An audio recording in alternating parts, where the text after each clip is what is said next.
Okay, so we shall continue with the chapter drugs which are used for peptic ulcer.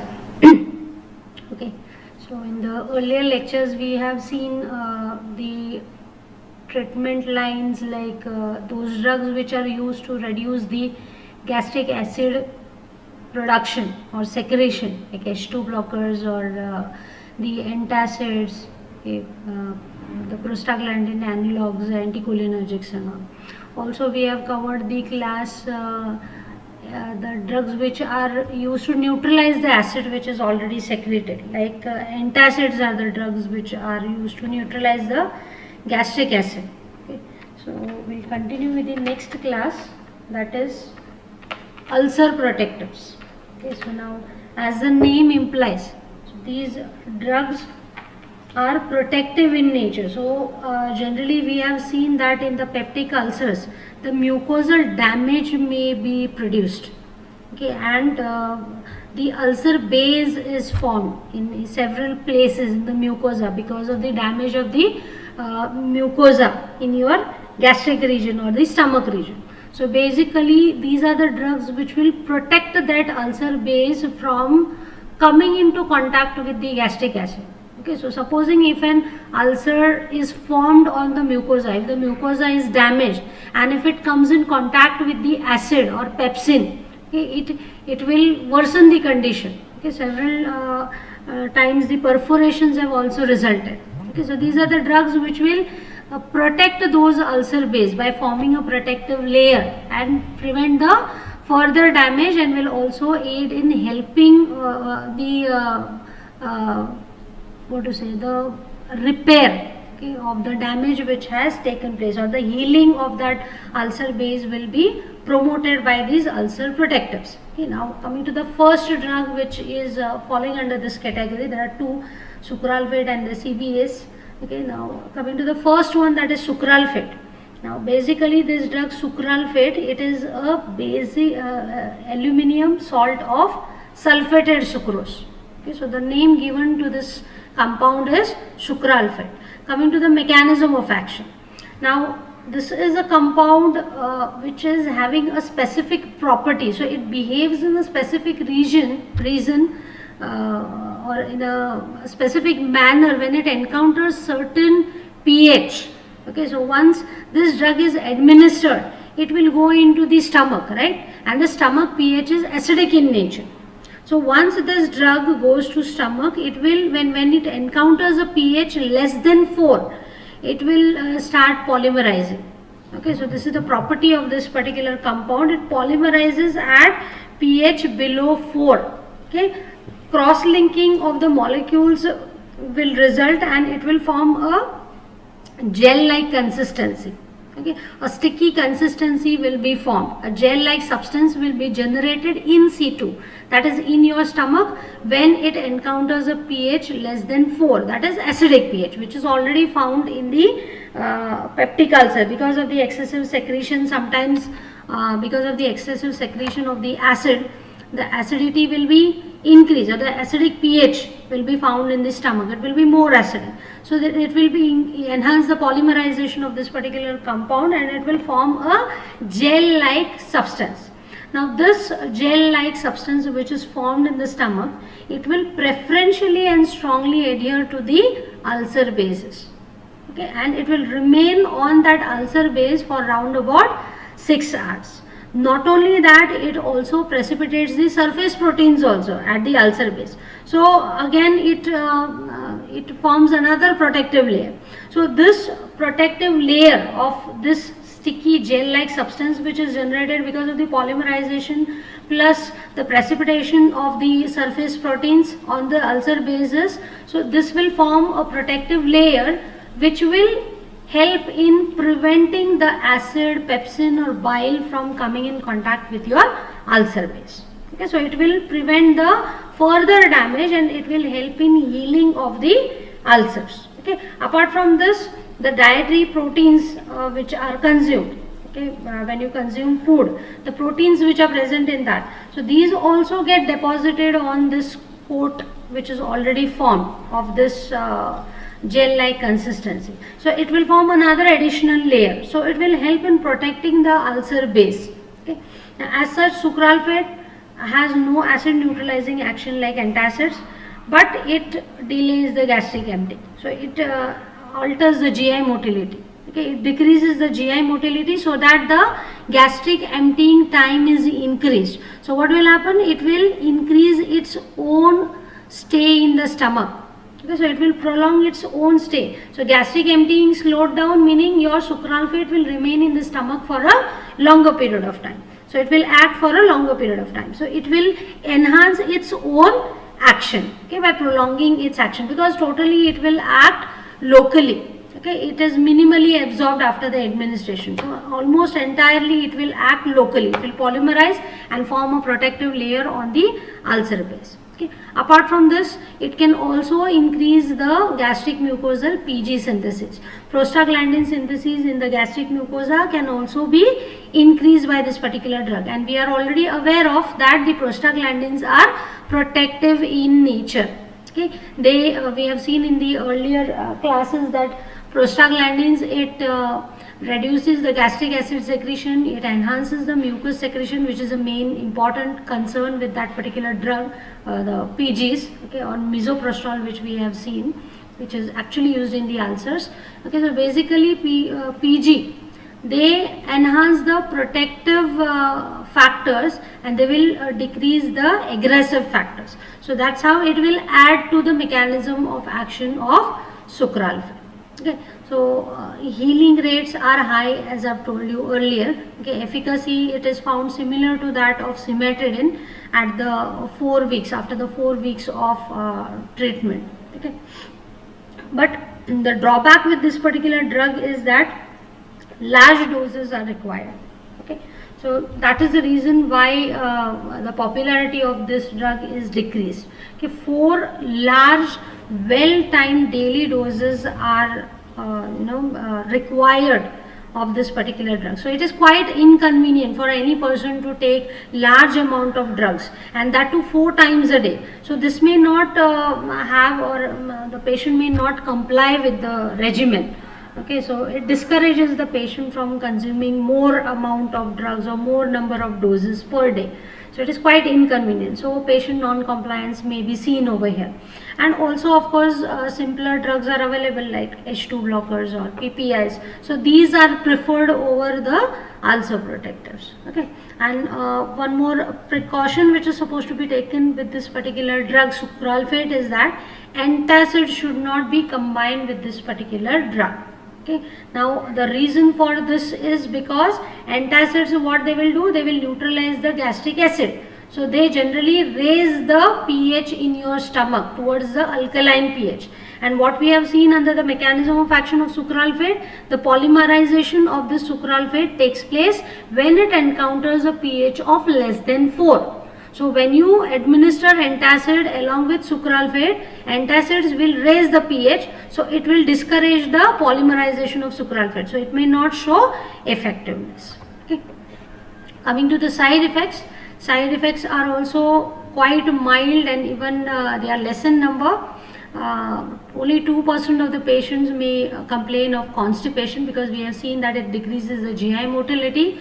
So also it may induce hypophosphatemia, that is decrease in the phosphate level of the blood. That's because it can bind with the phosphate ions in your intestine, so they will decrease the absorption of phosphate ion. Apart from that, infrequently dryness of mouth or nausea may also be precipitated. Then coming to the interactions. Now generally this drug adsorbs many of the types of drugs, and it will interfere with their absorption. Like say for example, if you combine sucralfate with tetracyclines or fluoroquinolones or cimetidine, phenytoin or digoxin, what will happen is this sucralfate will start adsorbing. That is a surface phenomenon. It will start adsorbing this particular drugs on its surface. So because of this, it will prevent the absorption of these particular drugs. So these drugs may not show effectiveness if they are combined with sucralfate. Again, antacids, as I have told you just now, that one precaution is supposed to be taken, that antacid should not be combined with this particular drug, because it will reduce the efficacy of sucralfate, as it interferes with the polymerization of sucralfate. Unless and until sucralfate polymerizes because of cross linkages, that protective layer over the base, that gel-like consistency will not be generated, so it will not form a protective layer, so it will not show effectiveness. That's the reason why combination of antacid and sucralfate is supposed to be avoided. And coming to the uses of this particular drug, it can be used in ulcers. It may show healing. Okay, ulcer healing can be promoted.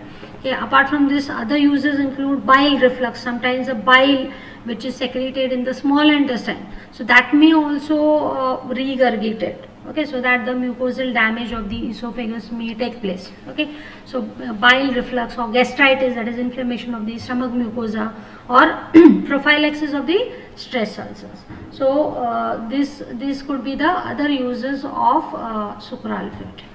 Then coming to the second drug under this category, that is ulcer protectives, is colloidal bismuth substrate. CBS is the accepted short form for this particular drug. It is also known as tripotassium dicitrato-bismuthate.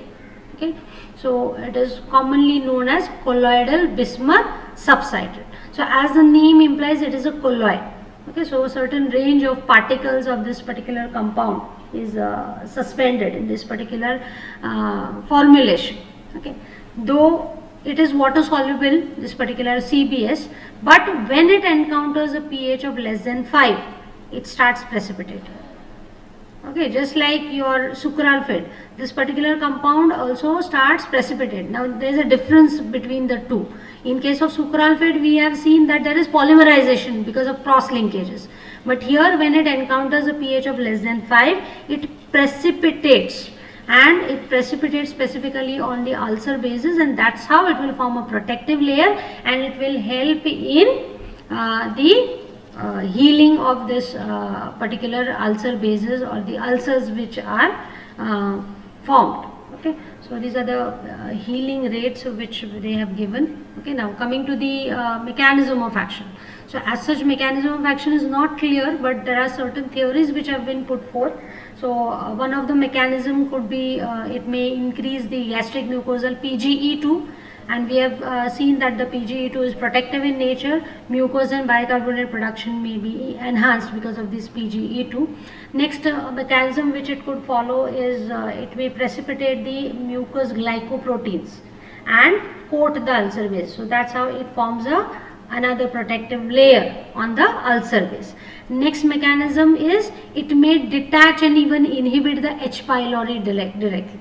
So under the introduction, we have seen that H. pylori is also one of the aggressive factor.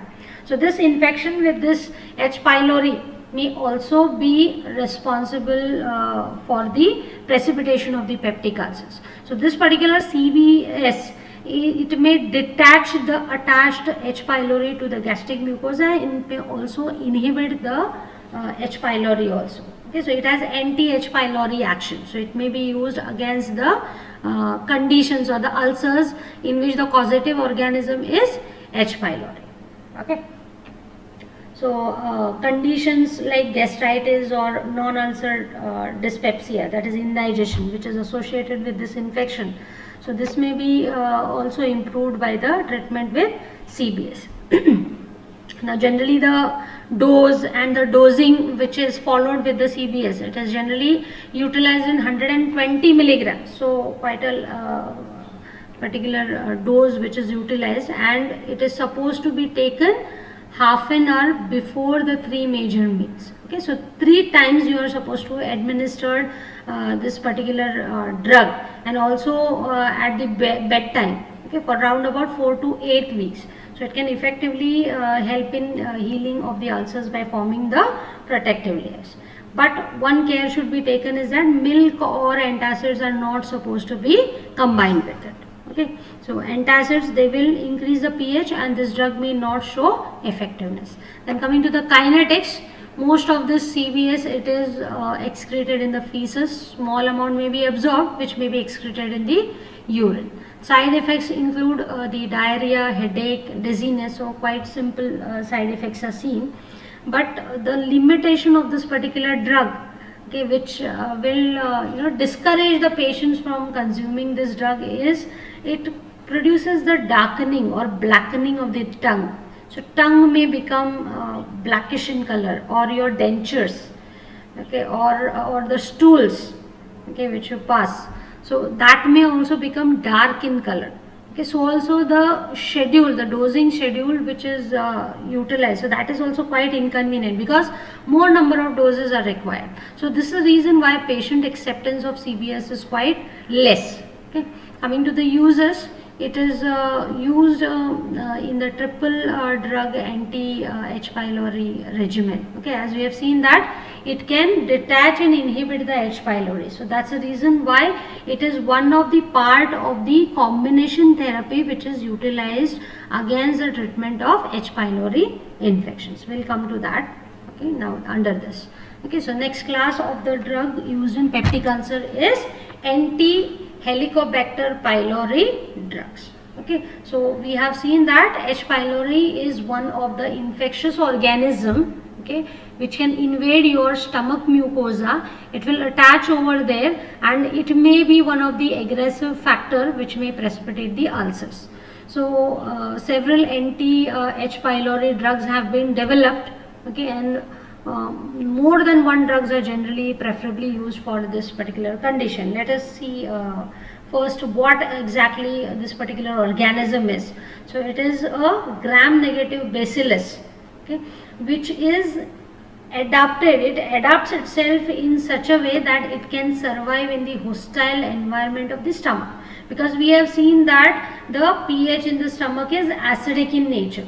So any organism cannot survive in this particular condition. But this organism, okay, that is H. pylori, it attaches to the surface of the epithelium beneath the mucous, and this particular organism has a urease activity. So because of this, there will be production of the ammonia. So a particular environment is created around that particular organism, because it generates the ammonia. As it has a urease activity, it will start generating ammonia, which forms a protective neutral environment around the bacteria.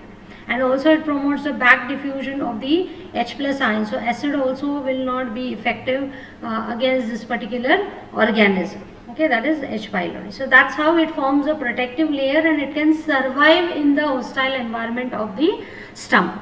Okay, so also it has been found as a commensal in 20 to 70% of the normal individuals. Commensal meaning it is a relationship between the two species, wherein one may be benefited and the other may or may not be benefited.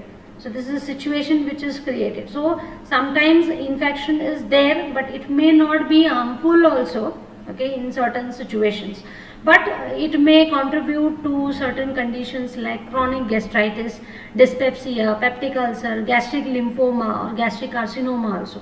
So such severe conditions may also be precipitated by this particular chronic infection. Even this infection, when it starts, okay, so initially it is asymptomatic. You will not show any kind of symptoms even if you are infected with this particular H. pylori, and once this infection is established, it may last throughout your life. Okay, so it may be you may be a carrier of this organism throughout your life also. So several eradication regimens have been taken up, to eradicate this particular microorganisms. As you all are aware of, there are several eradication programs which have been conducted by the governments to eradicate certain infectious microorganisms. So such type of eradication of H. pylori, this involves the therapy with these either H2 blockers or proton pump inhibitors. Okay, so when these are used, it is shown that there are faster ulcer healing, okay, and lower relapse rate. Okay, so once it is cured, relapse may not take place with this particular therapy. So that's why now generally whichever patient is tested positive for this H. pylori, usually you will see that the either H2 blockers or the proton pump inhibitors are prescribed in such individuals. So also because of its effectiveness against the H. pylori, it has also been one of the components of the combination therapy against the H. pylori. Okay, and we'll come to that a little later. Apart from these two, that is either H2 blocker or proton pump inhibitors, there are certain antimicrobials also which have been found effective against the H. pylori, like amoxicillin, clarithromycin, tetracyclines, and even metronidazole or tinidazole. These may also be effective against H. pylori. Okay. However, any single drug is not effective. So generally a combination of drug may be required. Even earlier we have seen that CBS is also effective against H. pylori. So this has also been added to that multiple or multi-drug therapy against the H. pylori. Okay. So generally a combination of 3 drugs may be utilized for 1 or 2 weeks. Okay.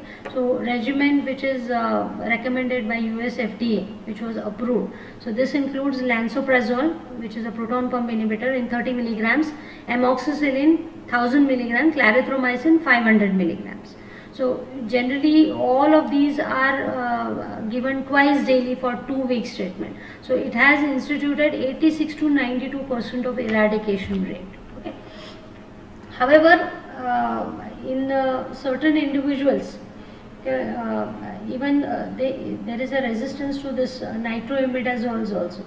So usually earlier these nitroimidazoles were being used, but then these have been excluded from this particular triple regimen therapy. Even there is a quadruple therapy also, wherein 4 drugs are utilized, like CBS plus tetracycline plus metronidazole plus omeprazole. So this also is advocated in case if the eradication fails to occur. So you can go for this quadruple therapy in which 4 drugs are combined together. Okay. However, if the studies have shown that there is high failure rates of eradication, so it's not very easy to eradicate H. pylori once the infection has taken place. So also recurrence may also take place. Okay. After 5 years or something like that. Vaccines are still under development. Okay.